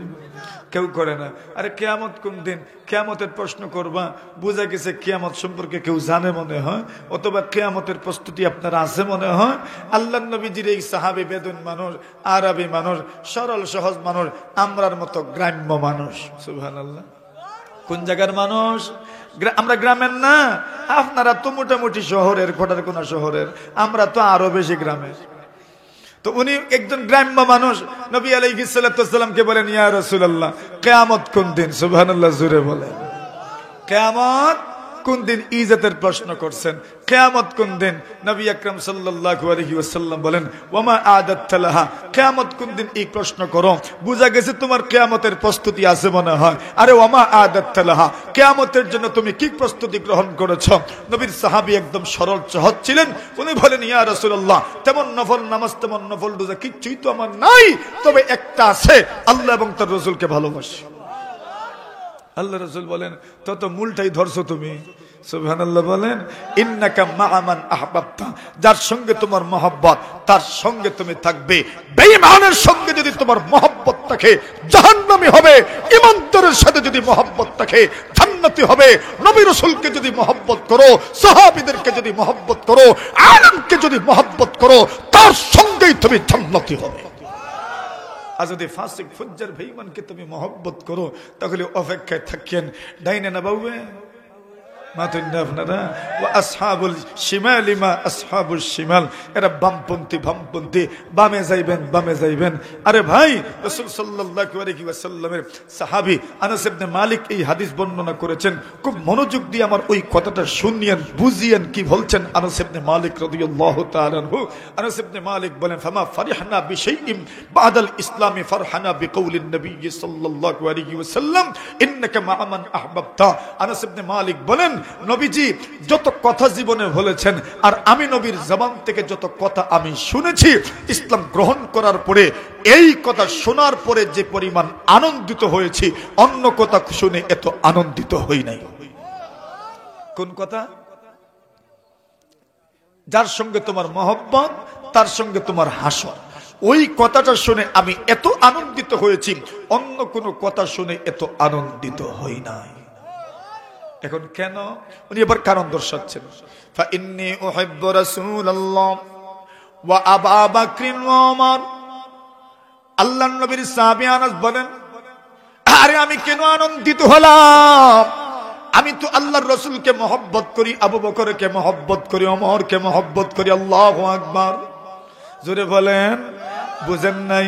আনাস বলছেন, নবীর সাহাবী বলছেন, আরে আমি নয়, আপনি নয়, শাহ ওয়ালিউল্লাহ মুহাদ্দিস দেখলেও ইয়ে বলছেন না, শাহ আব্দুল আজিজ মুহাদ্দিস দেখলেও বলছেন না, হুসাইন আহমদ মদনী নওয়ারাল্লাহু মারকাদু বলছেন না, আনোয়ার শাহ কাশ্মীরি বলছেন না, কাসিম নানতুই বলছেন না, ইমামে আবু হানিফা বলছেন না, ইমাম সুলাইমান বলছেন না, ইমাম হাম্মাদ বলছেন না, ইব্রাহিম নাখি বলছেন না, আসওয়াদ ইবনে ইয়াজিদ বলছেন না, আলকামা বলছেন না, আব্দুল্লাহ ইবনে মাসউদের সমপর্যায়ের সাহাবী আনাস ইবনে মালিক রাদিয়াল্লাহু তাআলা আনহু বলেন, এই কথাটা শোনার পরে এত আনন্দিত হইলাম কেন জানুনি? ফা ইন্নী উহিব্বু রাসূলুল্লাহ, আল্লাহ রাসূল বলেছেন, যার সঙ্গে তোমার মহব্বত তার সঙ্গে তোমার হাসর। আরে আমি তো মহব্বত করি আল্লাহর রাসূলকে। আর জোরে এখন নিয়ম মতো আপনারা নিয়ম মতো কি হইতো? কার সাথে হইতো? রসুলের সাথে হইতো। কেন? আমি রসুলকে মহব্বত করি। রসুল তো বলছেন, ইন্নাকা মা'a মান আহবাবতা, যার সঙ্গে তোমার মহব্বত তার সঙ্গে তোমার হাসর। ফা ইন্নী উহিব্বু রাসূলুল্লাহ, আমি তো রসুলকে মহব্বত করি, আবু বকরকে মহব্বত করি, ওমরকে মহব্বত করি। ওয়া আরজু আন আকুনা মা'হুম ওয়া ইল্লাম আ'মাল বিমিসলি আ'মালিহিম। আনাস ইবনে মালিক বলেন, আমার আশা আমি আল্লাহর রসুলের সঙ্গে থাকবো, আবু বকরের সঙ্গে থাকবো, ওমরের সঙ্গে থাকবো, যদিও আমার আমল তাদের মতো নয়। কেন রাসূল তো বলেন নাই যার আমলের মতো তোমার আমল হবে তার সঙ্গে তুমি জান্নাতে থাকবে, এই কথা তো বলেন নাই। বলতেন যার সঙ্গে তোমার মহব্বত তার সঙ্গে তুমি ওই জায়গায় থাকবে, তার সঙ্গে তোমার হাসর হবে। আমি তো রাসূলকেই মহব্বত করি, আমি তো আবু বকরকে মহব্বত করি, আমি তো ওমরকে মহব্বত করি, আমি তো উসমানকে মহব্বত করি, আমি তো আলীকে মহব্বত করি, আমি তো বড় বড় সাহাবীদেরকে মহব্বত করি, আমি তো উলামায়ে কেরামদেরকে মহব্বত করি। আরে তো আশা তো করতেই পারি এদের সাথেই আমার হাসর হবে। হ্যাঁ, তো বোঝা গেল মহব্বত করার দরকার আছে না নাই? ভালো মানুষদেরকে মহব্বত করার দরকার আছে না নাই? আসেন যেই কথাটা বলছিলাম, এখন তো রাসূল সাল্লাল্লাহু আলাইহি ওয়াসাল্লামকে উনি প্রশ্ন করলেন মাতাস সাআ, কিয়ামত কোন দিন? 2 নম্বরে আপনার প্রশ্ন করার পরে আল্লাহ রাসূল সাল্লাল্লাহু আলাইহি ওয়াসাল্লামকে বললেন, রাসূল আমার মনে চায় আপনার জন্য আমি একটা দোয়া করতাম। সুবহানাল্লাহ। কোন ইলা জাসিয়া দোয়া করছেন নি আমরা লাগি? করছেন হয়তো, কিন্তু কইছেন না তো কোনোদিন বলে হুজুর আপনার লাগে একটা দোয়া করতাম, মনে চায় আপনার সামনে তুইয়া, এইভাবে তো বলেন নাই। তবে গোপনে আমাদের জন্য যে দোয়া করেন এটা আমাদের বিশ্বাস আছে, এটা আমাদের বিশ্বাস আছে। কত বিপদের সম্মুখীন হয়, আল্লাহ তাআলা বিপদ থেকে উদ্ধার করেন। আরে এটা তো আপনাদের দোয়া, এটা তো আপনাদের মহব্বত, এটা তো আপনাদের ভালোবাসা, এটা আমাদেরকে বুঝাইতে হবে না, বলতেও হবে না। এই বিশ্বাস যতটুকু বলবেন এর চাইতেও বেশি আছে। কথা বুঝছেন? তবে মনে রাখেন আমরাও কিন্তু আপনাদের জন্য দোয়া করি, ওইটাও মনে রাখেন, বিশ্বাস রাখেন আমরাও আপনাদের জন্য দোয়া করি। এখন তো রাসূল সাল্লাল্লাহু আলাইহি ওয়াসাল্লামকে উনি বলেন, ইয়া রাসূলুল্লাহ আমি আপনার জন্য একটা দোয়া করতাম। আল্লাহ রাসূল বলেন, এর চাইতে সারপ্রাইজ দুনিয়াতে আর কি হইতে পারে? তুমি আমার জন্য দোয়া করবে, এর চাইতে বড় উপহার আমার জন্য আর কি হইতে পারে? তুমি আমার জন্য দোয়া করবে। আচ্ছা করো তুমি আমার জন্য দোয়া। এখন দোয়াটা শুনিলেই তা নিয়ে আপনারা সন্তানি দোয়া, এই জাতের দোয়া করার দরকার নাই আমরার জন্য। উনি যে দোয়া করছেন ওই দোয়া শুনেন, নবীজির সামনে করছেন দোয়া। নবী আলাইহিস সালাতু ওয়াসসালামকে বলেন, ইয়া রাসূলুল্লাহ আমি আপনার জন্য দোয়া করতাম। নবী বলেন, করো না, কি দোয়া করতে চাও? উনি দোয়া করেন, আল্লাহুম্মা আরহামনি ওয়া মুহাম্মাদা ওয়া লা তারহাম মা'ানা আহাদা। আল্লাহ নবীর সাহাবী আল্লাহকে ডাক দিয়ে বলেন, আল্লাহ আমাকে দয়া করো এবং মুহাম্মদকে দয়া করো, আমরা দুইজনের সাথে 3 নম্বর অন্য কাউকে দয়া করিও না। সুবহানাল্লাহ না আমিন? কিছুই তো এখন আমিন কইলে বিপদ আছে এখানে। কেন উনি দোয়া করছেন, আল্লাহ আমারে দয়া করেন, মুহাম্মদ সাল্লাল্লাহু আলাইহি ওয়াসাল্লামকে দয়া করেন, আমরা সাথে 3 নম্বর কাউকে দয়া করিয়েন না। আল্লাহ রাসূল বলেন, তুমি থামো তো দেখি একবার। সুবহানাল্লাহ। থামাইলেন আর থামায় বললেন, লাকাদ তাহাজ্জারতা ওয়াসিহা, তোমার কাছে মনে হয়েছে আল্লাহর রহমতের ভান্ডার ছুড়ো মনে হয়, তোমার কাছে মনে হয়েছে রহমতের ডেক মনে হয় ছুটো। এখন আমারেও দেওয়ার পরে তোমারেও দিলে যদি তৃতীয় আরেকজনকে দেন তো 3 ভাগ হয়ে যাব, মনে হয় তোমার ভাগে আর আমার ভাগে কম পড়বে। না না, তোমার ভাগে আমার ভাগে কম পড়বে না। আল্লাহ যদি তার দয়া গুণে সারা দুনিয়ার মানুষকে মাফ করে দেন, এরপর আল্লাহর রহমত থেকে সামান্য কমবে না। রাসূল বলেন, লাকাদ তাহাজ্জারতা ওয়াসিআ, এইভাবে দোয়া করে না, দোয়া করে আমভাবে দোয়া করে। আর এই দুনিয়াতে ইমাম সাহেবানরা সব মুক্তদির জন্য দোয়া করে, আর মুক্তদিরা ইমাম সাহেবের পিছনে লাগাল থাকে। মাতুন না আপনারা? ইমাম সাহেবরা দোয়াতে সবার জন্য দোয়া করে, আল্লাহ আমাদেরকে মাফ করো, মুসল্লিদেরকে মাফ করো, এদের হায়াতে বরকত দাও, রিজেকে বরকত দাও। হাবি গোষ্ঠীর জন্য দোয়া করে, মুর্দার জন্য দোয়া করে, জিন্দার জন্য দোয়া করে, যেটা মাত্র দুনিয়াতে আইছে এটার জন্য দোয়া করে, আর যার এক ফাও কবরে এর জন্য দোয়া করে, সবার জন্য দোয়া করে। আর মুসল্লি যারা আছে এরা খালি ইমাম সাহেবের পিছনে থাকে। আছে নিজেদের মুসল্লি, হ্যাঁ, এর আস্থা জীবন মানুষের পিছনে থাকছে, সারা জীবন ওই পিছেই থাকবো, আর আগ্রহীতে পারতো না। এরা জীবনেও আগ্রহীতে পারতো না। কেন বলে পিছে থাকিয়ে যারা অভ্যাস হয়ে গেছে, এই পিছে যারা মজাই হইতো না। রাসূলুল্লাহ সাল্লাল্লাহু আলাইহি ওয়াসাল্লাম, লা তাত্তাবিউ আওরাতিন নাস, তোমরা মানুষের দোষের পিছনে লেগে থেকো না। কেন? যদি কেউ দুনিয়ার কোন মানুষের দুষ্টচ্ছায় লেগে যায়, অন্যকে সমালোচিত করার জন্য, অন্যকে অপদস্থ করার জন্য যদি তার পিছনে লেগে যায়, মিয়া তুমি খোঁজ রাখিও তোমার পিছনে আল্লাহ পড়ে যাবে। আর আল্লাহ যদি কারো পিছনে পড়ে যান তো রক্ষা আছে আর রক্ষা নাই। এটা আমার কথা না, এটা রাসূলুল্লাহর কথা। এই জন্য মন মেজাজকে ফ্রেশ রাখবেন, মানসিকতাকে ফ্রেশ রাখবেন, কালোকে কালো বলবেন, সাদাকে সাদা বলবেন, পারবেন না ইনশাআল্লাহ। এটা রাখিয়েন। ক্রিমিনালি বুদ্ধি আর ক্রিমিনালি আচরণ এটা কখনোই উচিত নয়। ইজ্জতের আচরণ থেকে দূরে থাকার চেষ্টা করবেন। ক্রিমিনাল যারা হয় এদেরকে মানুষ এত ঘৃণা করে, আল্লাহ রাসূল বলছেন যারা অহংকার করে, ক্রিমিনালি করে, এই মানুষগুলো সমাজের মানুষের চোখে এত ঘৃণিত, সবচেয়ে ঘৃণিত নিকৃষ্ট মাখলুকের চাইতে আরো বেশি ঘৃণিত।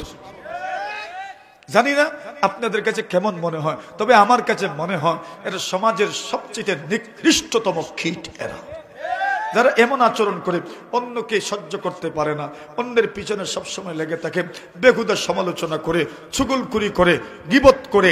এমন মানুষ আমার কাছে মনে হয় এরা সমাজের সবচেয়ে খারাপ মানুষ, কোনো সন্দেহ নাই। কেন? যেখানে যেই কথার মধ্যে তার কোনো ফায়দা নাই, তার কোনো উপকার নাই, চুগলখুরি করতে থাকে, একজনের বিরুদ্ধে আরেকজনকে লেলিয়ে দেয়, একজনের বিরুদ্ধে আরেকজনকে খুবই ফাটিয়ে তুলে, একজনের বিরুদ্ধে আরেকজনকে রাগান্বিত করে তুলে, ক্রোধান্বিত করে তুলে, এমনকি ওই ব্যক্তিটা যার বিরুদ্ধে কথা বলেছে তাকে হত্যা করার জন্য পর্যন্ত উদ্বুদ্ধ হয়ে যায়। বলুন তো ওই লোকটা আর কিছু হোক না হোক ভালো কোনো মানুষ হইতে পারে? তার ক্যারেক্টারটা, তার চরিত্রটা খুব ভালো হইতে পারে? কখনোই নয়। তার কি ভালো আর কি খারাপ সেটা আমি আর বিবেচনা করছি না, কিন্তু যেই মানুষটা একজনকে আরেকজনের বিরুদ্ধে এমন ভাবে লেলিয়ে দিল যে একটা পক্ষ আরেকটা পক্ষকে হত্যা করার জন্য ময়দানে চলে আসে, ভালো হইতে পারে? হ্যাঁ, কষ্ট পাইছেন আমার কথা? আল্লাহর ওয়াস্তে মাফ করিয়েন। সমাজটাকে মানুষ নিজেই ধ্বংস করছে আর গালি দেয় সমাজ রে, কয় জমানার দোষ। কার দোষ? জমানা কার নাম? মাশাআল্লাহ, হ্যাঁ, জমানা কার নাম? আল্লাহর নাম। আল্লাহ বলেন মানুষ জমানাকে গালি দেয়, আরে আমিই তো জমানা। সুবহানাল্লাহ বলেন। আল্লাহ বলেন মানুষ জমানাকে কয় জমানা খারাপ। কে বলছে জমানা খারাপ? করি তো আমরা। 24 ঘন্টার থেকে কমে গেছে মনে হয়, দিনে 12 মাস থেকে কমছে মনে হয় 1 মাস, তো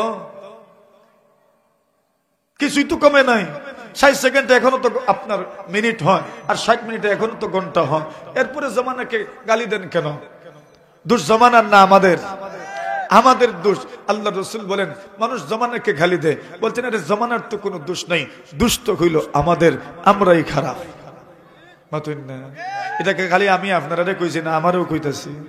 আমরা খারাপ, আমরা খারাপ, আমরা ভালো না। এজন্য আমাদেরকেও ভালো হওয়া দরকার, আপনাদেরকেও ভালো হওয়া দরকার, আর সব মিলিয়ে আমাদের সকলকে ভালো হওয়া দরকার, ঠিক না? এখন কোন কথা ছিল মনে আসেনি? প্রশ্ন করছেন, কি প্রশ্ন? মাশাআল্লাহ, মনে রয়েছে আপনার। আর কোন প্রশ্ন?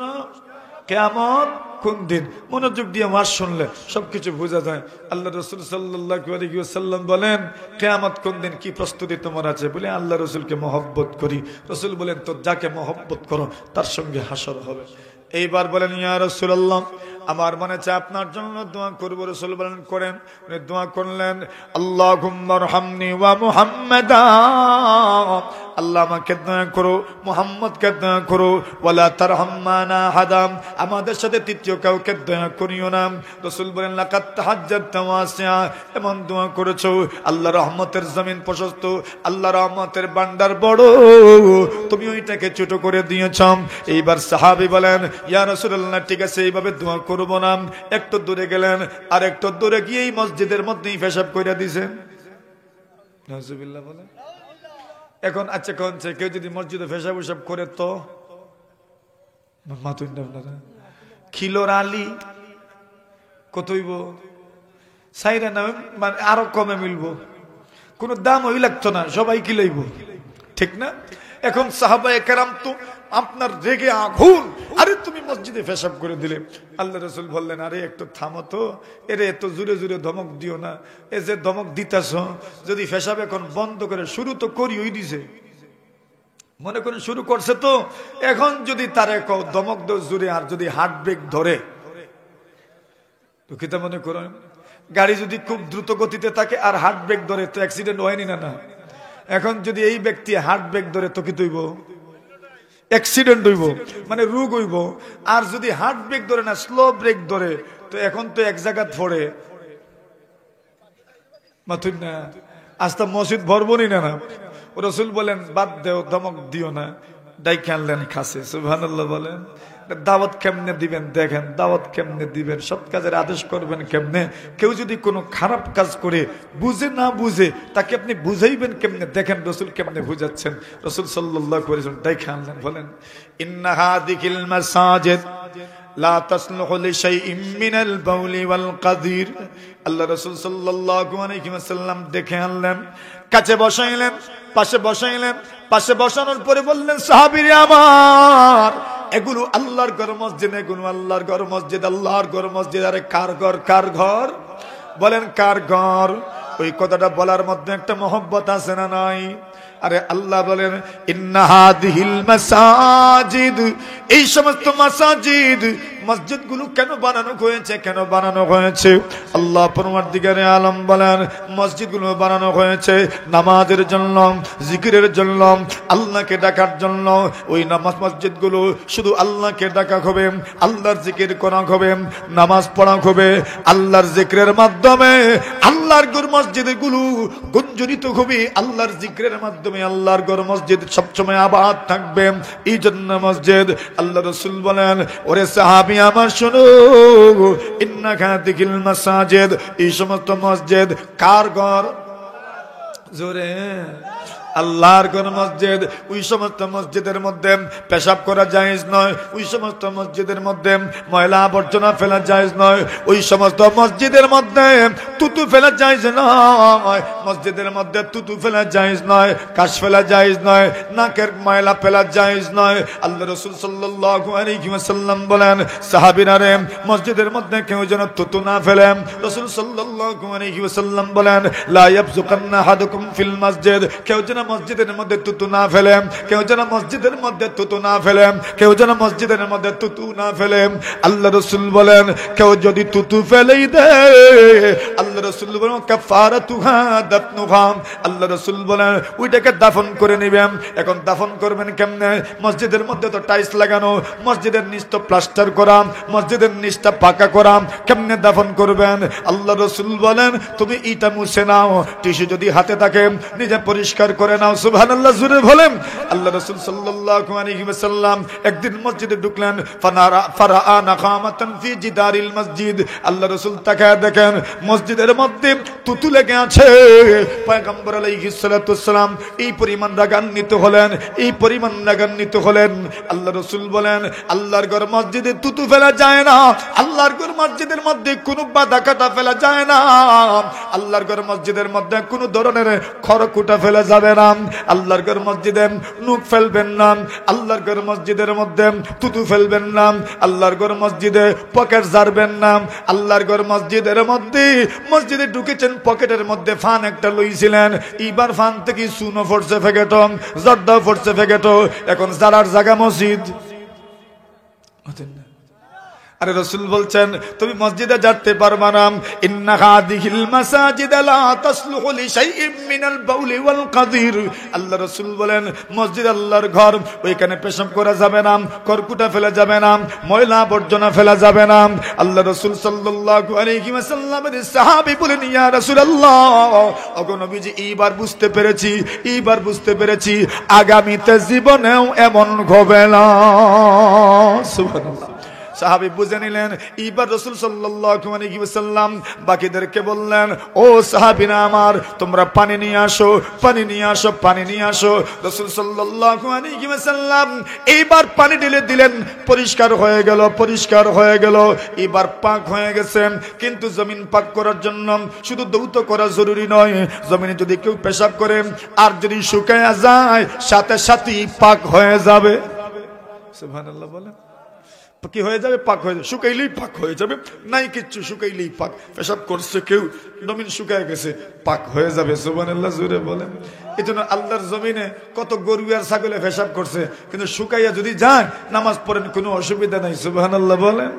নামাজ পড়েন কোনো অসুবিধা নেই, এখানে নামাজ পড়তে পারবেন। আল আরদু ইযা জাফফাত ফাকাত তাহুরাত, জমিন যখন শুকিয়ে যায় তখন এমনিতেই পাক হয়ে যায়। মেরা মুহতারাম হাজিরিনে কেরাম, এখন দেখেন নবী কেমনে বুঝাইলেন। আল্লাহু আকবার। এত বড় অপরাধ করে বসেছেন, কিন্তু রাসূল উনাকে বুঝাচ্ছেন, রাসূল সাল্লাল্লাহু আলাইহি ওয়াসাল্লাম উনাকে বুঝাচ্ছেন কি সুন্দর করে, কি মায়ায়, কি মমতায়, কি মহব্বতে, কি আদরে, কি স্নেহে, কি সুন্দর করে বুঝাইলেন। উনি বললেন, ইয়া রাসূলুল্লাহ বুঝছি, আর জীবনেও করতাম না।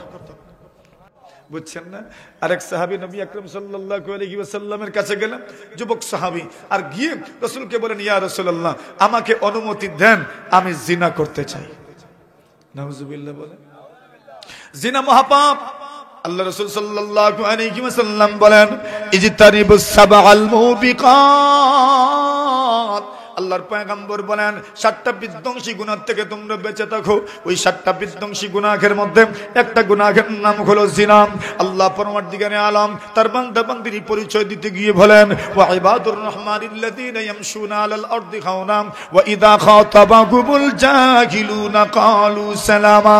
এইভাবে বলতে বলতে আল্লাহ পরমার্দিগারে আলম বলেন, ওয়াল্লাযীনা লা ইয়াদউনা মা'আল্লাহি ইলাহান আখারা ওয়া লা ইয়াকতুলুন النفس التي حرم الله إلا بالحق ولا يزنون ومن يفعل ذلك يلقى أثاما يضاعف له العذاب يوم القيامة ويخلد فيه مهانا। আল্লাহ রাব্বুল আলামিন তার বান্দা বান্দীদের পরিচয় তুলে ধরেছেন, যারা আল্লাহর সঙ্গে অন্য কাউকে শিরিক করে না, কোন মানুষকে, কোন নিরপরাধ সত্তাকে, কোন নিরপরাধ মানুষকে হত্যা করে না, ওয়ালা ইয়াজনুন, এরা জিনা করে না, ব্যভিচারের মধ্যে লিপ্ত হয় না। আল্লাহ পরমার্দিগারে আলম বলেন, ওয়া মান ইয়াফআল যালিকা ইয়ালকা আসামা। কেউ যদি গুনাহ করে, কেউ যদি ওই গুনাহগুলোর মধ্যে পতিত হয়ে যায়, আল্লাহ পরমার্দিগারে আলম বলেন, এত বড় গুনাহ হবে, এত বড় গুনাহ হবে, ইউদাফ লাহুল আযাবু ইয়াউমাল কিয়ামা, কিয়ামতের দিন আল্লাহ পাক তার শাস্তি ডাবল করে দিবেন। ওয়া ইয়াখলুদু ফীহি মুগানা, এবং চিরস্থায়ী লাঞ্ছনার মধ্যে পড়ে যাবে। তবে হ্যাঁ, যদি ঈমান থাকে, ঈমান থাকে, আল্লাহ পরমার্দিগারে আলম ঈমানের মাধ্যমে একদিন না একদিন জান্নাতি বানায় দিতে পারেন। কিন্তু যদি আল্লাহর বান্দা হালাল মনে করে এরকম করে, তাহলে চিরস্থায়ী জাহান্নামী হয়ে যাবে। আল্লাহু আকবার। এবার লোকটা নবীর কাছে অনুমতি চান, ইয়া রাসূলুল্লাহ, আমি জিনা করতে চাই।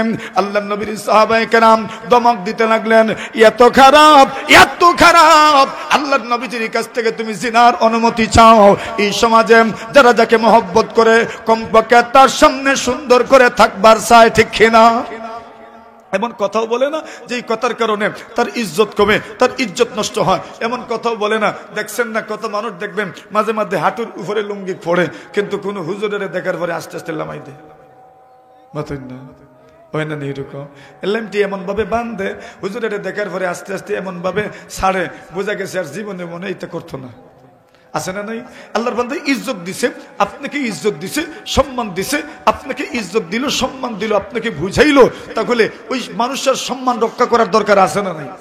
মা থইন না আপনারা, বুঝরানি আমার কথা আপনারা। এখন সম্মান কেমনে দিবেন? আল্লাহু আকবার। রাসূল আকরাম সাল্লাল্লাহু আলাইহি ওয়াসাল্লাম এইবার ওই লোকটা যখন নবীজির কাছে জিনার অনুমতি চাইছে, সাহাবায়ে কেরাম তো শুরু করছেন ধমক দেওয়া, আল্লাহু আকবার। নবীর সাহাবায়ে কেরাম তো নবীজির শানের সাথে কেউ বেয়াদবি করবে এটা সহ্য করতে পারেন না। এক সাহাবী নবী আলাইহিস সালাতু ওয়াস সালামের গায়ে দেখছেন সুন্দর একটা পোশাক, নবীজি মাঝে মধ্যে কেউ সুন্দর পোশাক দিলে ওইটা পরতেন। নবীজি সুন্দর একটা পোশাক পরেছেন, আর ওই পোশাক পরে কোন প্রতিনিধি দল আসলে, কোন দেশের প্রতিনিধি আসলে এদের সাথে সাক্ষাৎ করতেন, এদের সাথে রাসূল দেখা করতেন। এখন এত সুন্দর জামা দেখতে সুন্দর লাগে, নবীজিকে ওই সাহাবী বলেন, ইয়া রাসূলুল্লাহ, জামাটা তো দেখতে সুন্দর, যদি আমারে দিতেন। সুবহানাল্লাহ। আর নবীর একটা অভ্যাস, লা ইয়ারুদ্দু সাইলা, আল্লাহ নবী কোন প্রার্থীকে কখনো ফেরত দেন না। কেউ যখন কিছু চায়, আল্লাহ রাসূল তাকে ফিরিয়ে দেন না, তার চাওয়া পূরণ করেন। এইবার উনি প্রশ্ন বলেছেন, ইয়া রাসূলুল্লাহ, যদি ওই সুন্দর জামাটা আমাকে দিয়ে দিতেন। সুবহানাল্লাহ। সাহাবায়ে কেরাম বলেন, আরে কি করলি তুই? সর্বনাশ করলি তুই। দেখছিস রাসূল সাল্লাল্লাহু আলাইহি ওয়াসাল্লামের দরকারও রাসূলের জামাও নাই, জামা পোশাকের ব্যবস্থা নাই।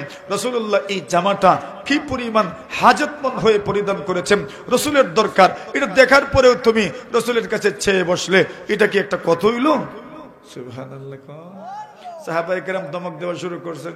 উনি বলেন, আল্লাহর ওয়াস্তে মাফ করো রে, আমি পরিধান করার জন্য না, আমি একটু বরকত নেওয়ার জন্য। বরকত কেমনে নিবেন? উনি বলেন, আমি যে বলেছি ইয়া রাসূলুল্লাহ জামাটা আমাকে দিয়ে দেন, এর উদ্দেশ্য হইল আমার মৃত্যুর পরে যেন ওই জামাটাই আমার কাফন হয়। আরে জোরে কা। দুনিয়াতে কেউ যদি তার জীবদ্দশায় কাফনের ব্যবস্থা করে যায়, ভালো ভালো আছে, আমার ওই কাপড়ে আমাকে কাফন দিও বলে যেতে পারে, ওসিয়ত করে যেতে পারে, খুব ভালো কথা। কত প্রস্তুতি দিতে থাকিতে মৃত্যুর পরে কাফনের প্রস্তুতি থাকতো না? কাফনের প্রস্তুতি থাকতো নি? আরে করা জরুরি না, কেউ যদি করে তো ভালো, মাশাআল্লাহ। কেউ করে না যে তো মাশাআল্লাহ। কিন্তু যদি কেউ করে, বুঝা গেল তার মৃত্যুর কথা সবসময় তার স্মরণ হয়। কি হয়? তবেই তো কাফনের ব্যবস্থা করছে। মৃত্যুর কথা স্মরণ হয় না, না স্মরণ না হওয়া, স্মরণ হওয়াই তো কাফনের ব্যবস্থা করেছে।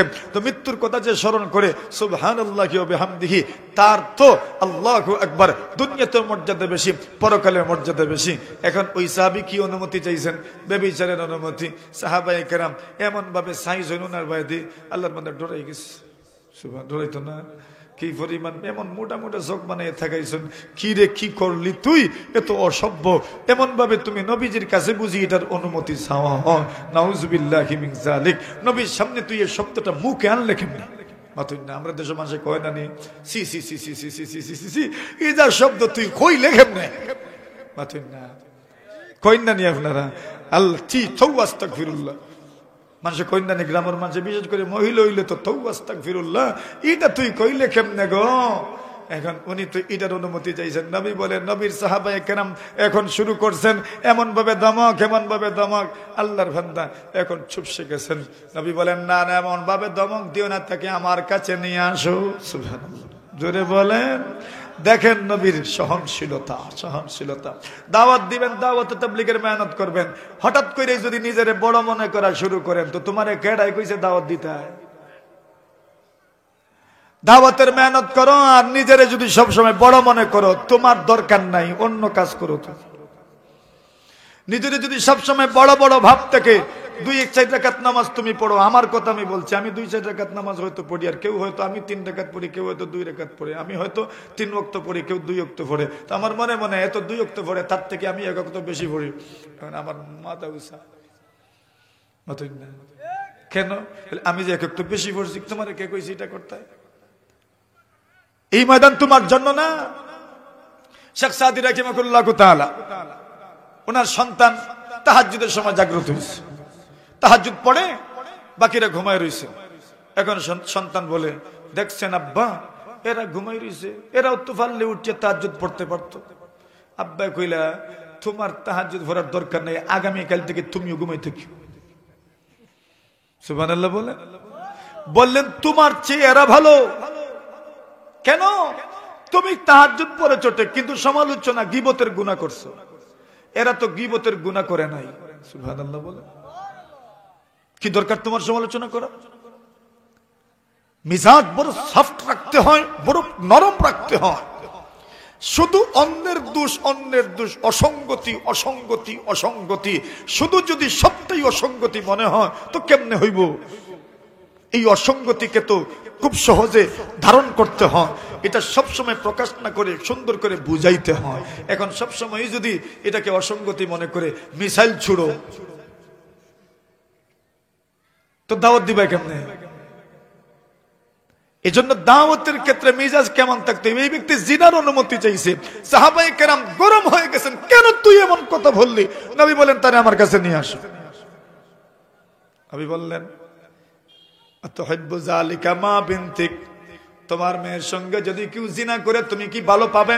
তুমি কি পছন্দ করবে? ক্বালা লা ইয়া রাসূলুল্লাহ, নবীজি কখনোই নয়। ক্বালা রাসূলুল্লাহ সাল্লাল্লাহু আলাইহি ওয়াসাল্লাম, ওয়া কাযালিকা আন-নাস লা ইউহিব্বুনাহু লিবানাতিহিম, আতুহিব্বু যালিকা মা উম্মিক? ক্বালা লা ইয়া রাসূলুল্লাহ, ক্বালা কাযালিকা আন-নাস লা ইউহিব্বুনাহু লিউম্মাহাতিহিম, ক্বালা আতুহিব্বু যালিকা লিউখতি? ক্বালা লা ইয়া রাসূলুল্লাহ, জাআলানি আল্লাহু ফিদাকা ইয়া রাসূলুল্লাহ।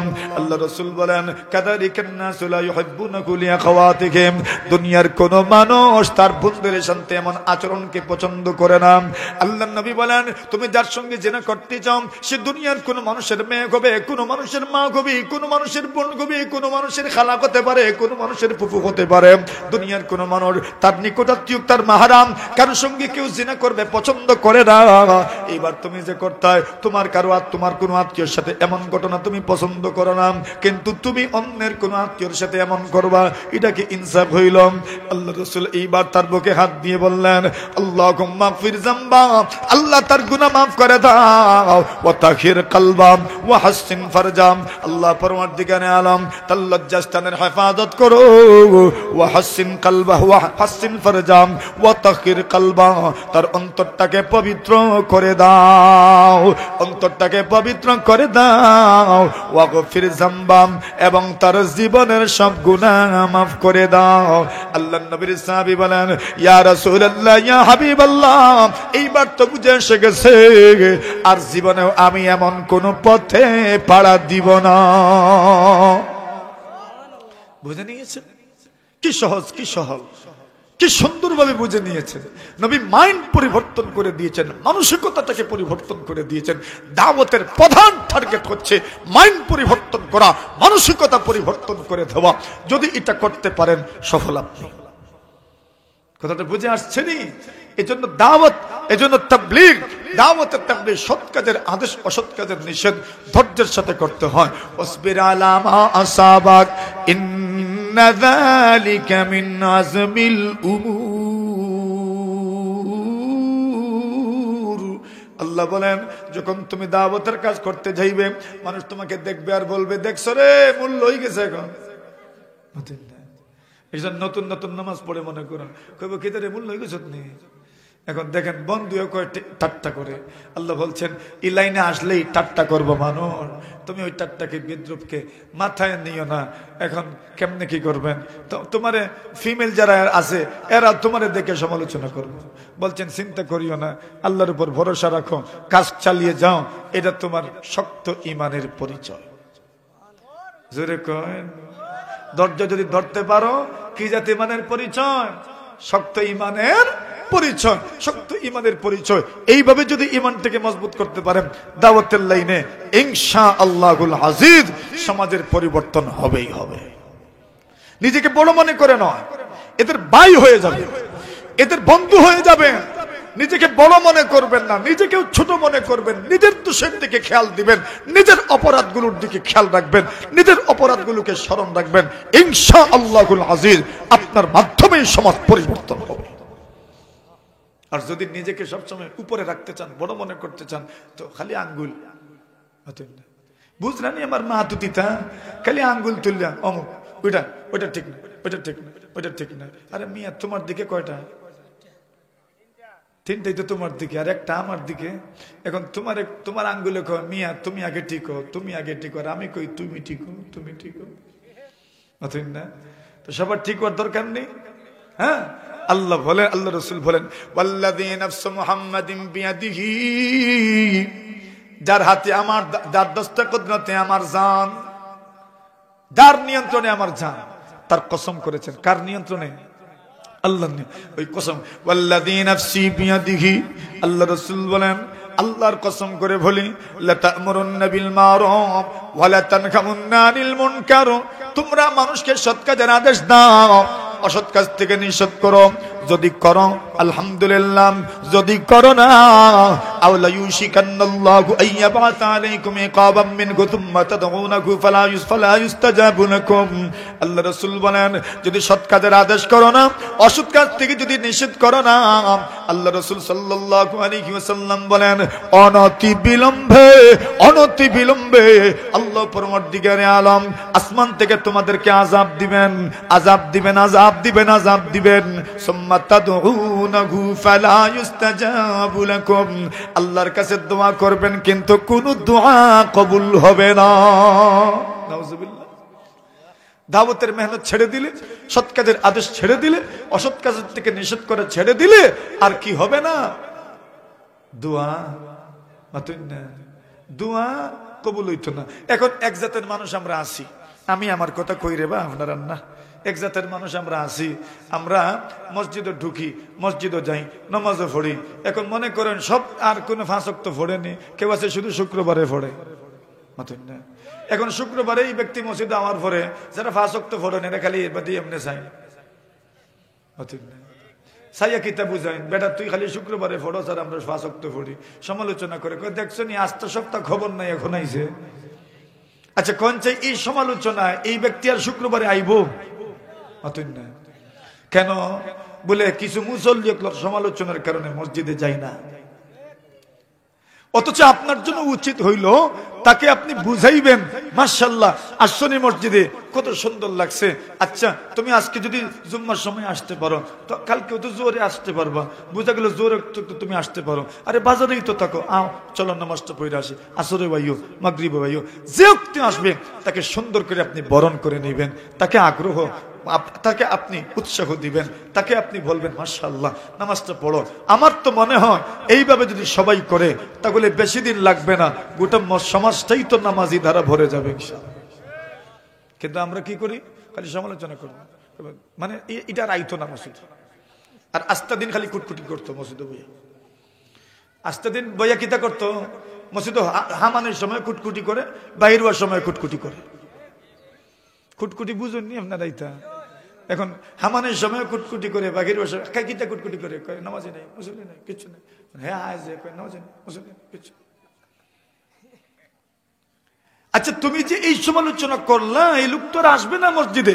কেউ তো আছে আল্লাহর বান্দা মনে করেন সবে বরাতে ঢুকে মসজিদে, কোন দিন সবে বরাতে ঢুকে, আচ্ছা সবে বরাতে ঢুকলো মসজিদে, এখন সমালোচনা শুরু করলেন, আস্তা বছর খবর নাই, সবে বরাতে আইসে, আচ্ছা সবে বরাত আইসে, তো সবে বরাত যদি আইতে না তো মসজিদে বইয়া সমালোচনা করলেন, দেখছো নি কত খারাপ, সবে বরাত আইসে না, এই সময় সমালোচনা করলেন, সবে বরাত আইলো না, আর এখন সমালোচনা করছে সবে বরাত আইসে যে, আচ্ছা সবে বরাত আসছে যে, সে তো তারে চিনলো, সে যে মুমিন, সে মুসলমান, এটা তো তার জানা আছে, তার সাগরকে সে চিনেছে। একদিন তো এমন আসতে পারে তার সাগর সে চিনবে না, তখন তুমি কি করবে? তার শেকড় তো চেনার দরকার, শেকড়টা চিনতে পেরেছে, সে জানে একদিন তাকে মাথায় টুপি দিতে হয়, সে তো জানে একদিন মসজিদে ঢুকে আল্লাহর সামনে নামাজে দাঁড়াতে হয়, সে তো জানে আল্লাহর ঘরে যেতে হয়, বল বেঁধে হাঁটতে হয়, এইটাই তো কমপক্ষে জানা হইল তার। তুমি তোমার সমাজটা দেখেই মনে করো বাস সবাই নামাজি। তুমি দেখো না উত্তরবঙ্গের কথা দেখো, তুমি দেখো আফ্রিকার অবস্থা দেখো, বিশ্বের বিভিন্ন মুসলিম দেশের কথা তুমি দেখো, সেখানে মানুষ জানেই না ইসলামের মৌলিক বিধান কি। বেফাকের মহাসচিব রাহিমাহুল্লাহ তাআলা আব্দুল জব্বার জাহানাবাদী রাহিমাহুল্লাহ তাআলা আফ্রিকা সফর করেছেন। উনি দেখেন যে মুসলমানরা কিচ্ছুই করে না।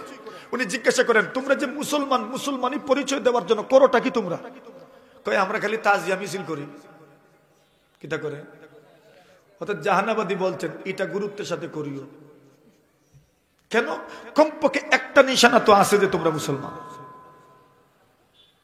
এটা আমার বুঝে ধরতো না, এটা ধরবো যারা বিশ্বায়ন নিয়ে চিন্তা করে তাদের দিমাগে ধরবো। এটা আমার মতো মূল মৌলবীর মাথায় এটা ঢুকতো না।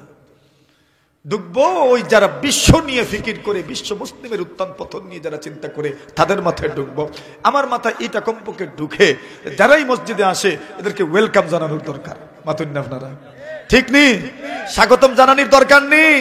স্বাগতম জানেন। এজন্য তাবলীগের এক উসুল আছে ইস্তেকবাল। কিতা? কেন ইস্তেকবাল? ইস্তেকবালের মানে কি? ইস্তেকবালের মানে হলো সংবর্ধনা দেওয়া। সংবর্ধনা, আসেন মাশাআল্লাহ, আসছেন নি, আসেন আসেন আসেন। এটা কি শুধু দাওয়াতের দিন, গাছতের দিন না, সব দিন হই?